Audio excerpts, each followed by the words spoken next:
এইমাত্র বাস থেকে নামলাম। আরে বাপরে কি রোদ! দাঁড়াও দাঁড়াও, চশমাটা পরে নি। হ্যাঁ, এবার ঠিক আছে।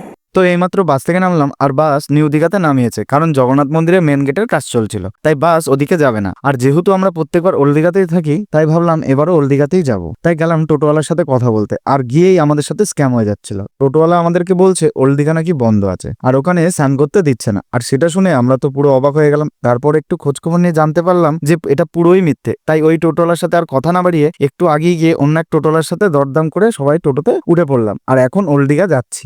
এই যে দীঘা স্টেশন, আর স্টেশন থেকে মাত্র 2 মিনিট হাঁটলেই জগন্নাথ মন্দির। ওই যে দূরে মেন গেটটা দেখতে পাচ্ছ, ওটারই কাজ চলছে, তাই মেন রাস্তা বন্ধ। মন্দিরের পেছন দিয়ে ঘুরে সব গাড়ি যাতায়াত করছে। আর এই দেখো জগন্নাথ মন্দির, অনেকটা এলাকা জুড়ে মন্দিরটা তৈরি হয়েছে, আর দেখতেও বেশ সুন্দর লাগছে। এখনো কিছু কাজ বাকি, তাই আমরা দেখতে পারলাম না।